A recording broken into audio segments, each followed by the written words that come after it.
25 lakhs to build a company versus now having only 10,000 rupees in my bank account. I currently have zero stable income, no job, no safety net, and yet I'm choosing to build instead of play it safe and get another job. Okay, so let me give you a very real view of my financial situation right now. So I have 10,000 rupees in my bank account right now, and I have my 40,000 rupees salary, which is going to be the last salary that I'll get probably for a bit.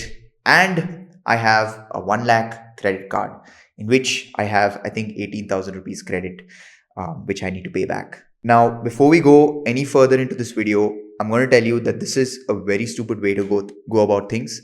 I would not suggest this, and I do not suggest this to anybody that's watching this video. In my previous video, I spoke about how I was fired in the nicest way possible. Very gentle, okay, we're just going to split ways. It's not even a firing, I guess, but we chose to go different ways. And it was this 25 lakh opportunity of building an AI insurance business. When I say 25 lakh, I mean I would have 25 lakhs in working capital to build it along with a few other people. But that's gone. And this video is going to be of the morning after. There's no glamour in where I'm at right now. But here's the thing though. As soon as I got to know that, okay, look, I'm not going to be an employee anymore. Things are going to be different. There was a massive relief. Not that I hated the company or the people that I worked with. That was all good. It ticked all the boxes. But it just felt like this is my calling. So I know traditionally, when they speak about business with young people, they say, go out, work under somebody, learn everything that you can, and then start your own thing. But for me, that just did not feel like my calling. And going into this, I know I'll fail. I know I'll make shit ton of mistakes. But my gut just says, Dhruv, this is your game. Just build. Don't think, just build.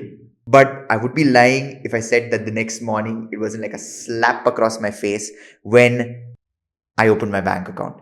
I opened my bank account and I had 10,000 rupees and I was like, fuck, we are screwed. So being broke is not new to me, but this just felt different, right? This whole situation that I'm in right now. I am 23 years old. I recently lost my dad. So somewhere for me, it does sit inside me that I need to sort of become the breadwinner and pick up the pace at what I'm doing or doing things and how I'm going about things. So then it transitioned from, yay, I'm free, let's go out and build something, to, yay, I'm free and I have just 10,000 rupees in my bank account. How do I not screw the situation that I am in more than it already is? Now, to be very honest, I need to paint a very honest picture. I do live with my mom, which I'm very grateful for. I am very, very privileged and I could not value that anymore. I know there are people that are out there in much worse situations, and I just hope you're able to figure things out, and I really hope you're able to stay strong. Again, I'm not saying any one of our situations are the same. I just really hope you get the help that you need. But there are few expenditures that I do have to take care by myself. Travel is one of them, which is huge. Bangalore, if you want to go from anywhere to anywhere, you need to move a lot. And we live in the other fucking part of Bangalore, which is Kengeri, which is literally the southernmost tip of Bangalore. Might as well be living in Mysore. So travel is one huge thing. And the second biggest thing is AI tools. And I'm not even going to consider lifestyle and all of that. I don't give a shit about that. I can go I don't want to eat outside. My girlfriend knows that I live really frugally. So I'm not worried about any of that bullshit. So that's not even a financial expense for me. Now, what if I told you though, in this whole situation, the real enemy is not the money. Even though I exemplified it so much, the real enemy is not the money. The real enemy is unstructured freedom.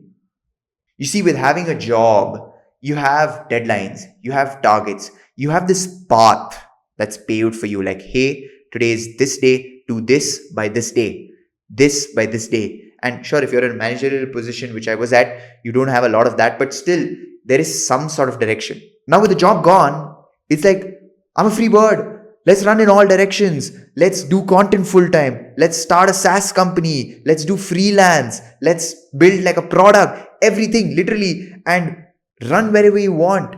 I've been in this exact situation before and it is a fucking mess. It is a whirlwind that you can never get out of.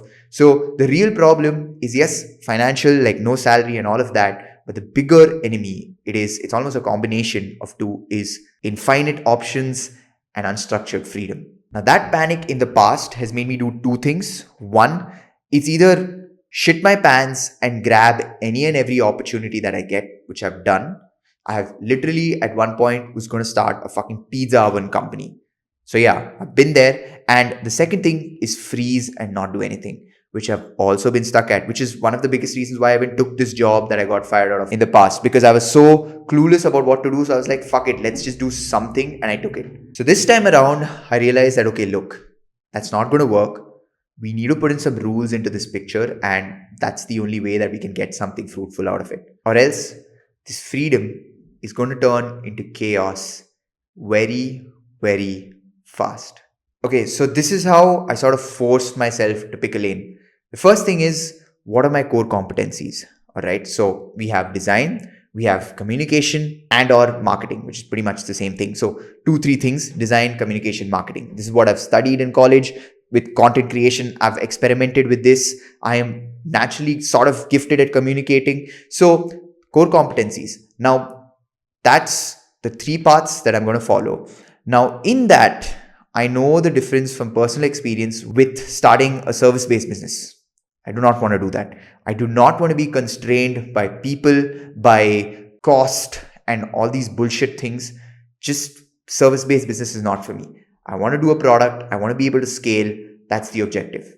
So literally doing this physically, like putting it down, pen on paper, and writing down what are my core competencies, and then circling what it is and really drawing like a funnel into what exactly that we can do helps like crazy. It literally killed 90% of the noise in my head. And I could feel myself, right? I still am serving my notice period. But already I'm like, okay, we can do this. And the next second I'm like, dude, we can try this also. Hey, no, you know what? This is another opportunity. Hey, today morning I was like, yeah, my mom, she's like, let's do anchovy business for pet dogs, like treats, selling dried anchovies, the fish, which is bolanjir or silverfish in India. And I'm like, yeah, let's do it. But stop. No. Pen to paper, circle, rest all, fuck off. Now, the second most crucial rule: I am not building from the panic of money. So, in my last business, Paint Me, which is an art company, we do murals at people's home, I was so focused on, okay, we need to make money that I forgot about actually creating value. It happened a lot of times. I was like, shit, I want to buy this, so let's try to sell more. I want to build this thing in the company, so let's try to sell more. Or we need to get this registration done, so let's try to sell more. I'm not saying selling is wrong, but the objective, especially when starting out, is how am I creating value for this person that I'm creating this business? If I'm not creating value, what am I doing really? And especially not when things get tight. Things got tight a lot of times at Paint Me, and we're pivoting because of how broke I was. That's not the right reason to pivot. The right reason is to pivot when you see the customer and you realize that, okay, this customer does not exactly want the service that we're providing, so let's pivot. Not because I am broke, I need another way to make quick cash, let's pivot. Now, one idea that's really helped me and can really help you too with this is how to approach this mentally. So I've been reading a lot about Buddhism and Taoism and Confucius and all these guys, Eastern philosophy basically. They speak about this idea about no self, no problem, which basically means your thoughts or your ideas that you have of yourself and of the world are not a voice from God. So that basically is like, don't let them get to you. I'll give you an example of this where I did it recently. So when I actually parted ways with the company, right now, it was on mutual terms. But obviously, the brain can choose to fuck around with you, which is what it did. It fucked around with me. It was like, did they choose to let me go because they thought I was incompetent? Because they thought that, hey, look, this guy is not going to achieve shit. And I had to snap out of it and realize that, look, whether they thought you're shit or not does not matter. So reflect is the first thing with it.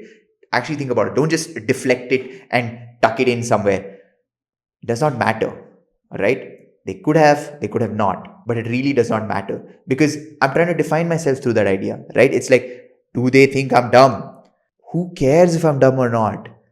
Literally, we're all going to die someday. So no self, no problem. Now, this is not just for negative ideas. This is for positives too. So I was trying to approach this founder for some time now. And finally, he agreed to meet me and speak about things, and super cool guy. I'll probably make a detailed video about our whole experience. But he agreed to meet me, And immediately my brain was like, yes, I'm a fucking genius. I'm so good at this. Like, I am like persistence. Yes, I'm a genius and all of that bullshit.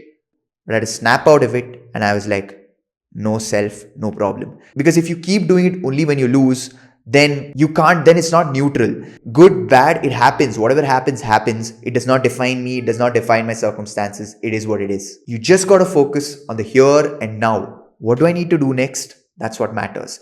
Not whether that person thinks something of me or any of that crap. Now, this next lesson translates directly into that. It's not about me, it's about the people.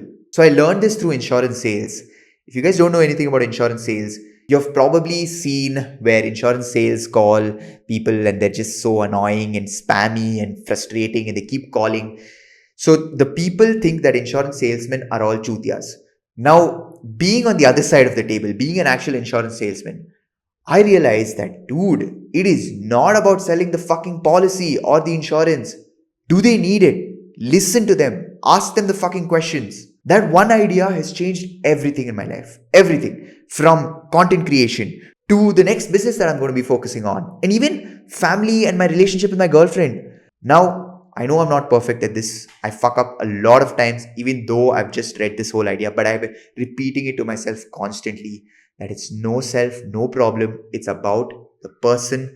What can you provide for them? What value can you create for them? I did not create value for the founders of the company that I work at because I did not build anything substantial in the 6-7 months that I was there. But no self, no problem. It's okay. Whatever, you just pick up what you learned from it and move on. And here and now, what do I need to figure out? That's what matters. So, core idea, value creation over money. So, keep in mind about unstructured freedom. That's where the devil is. Remember to pick a lane and know what you're good at and just stick to it. And when you do, don't build or make decisions based on money. That's a very surface level thing to make decisions about. There's so much more to life than just money. And last but not least, run a filter, understand what you're thinking, how it's affecting you, and let it go. This time around, I'm not jobless by accident. I'm jobless on purpose, with constraints, of course, but no self, no problem, because there is a direction, and I'm going to focus on that right now. See you.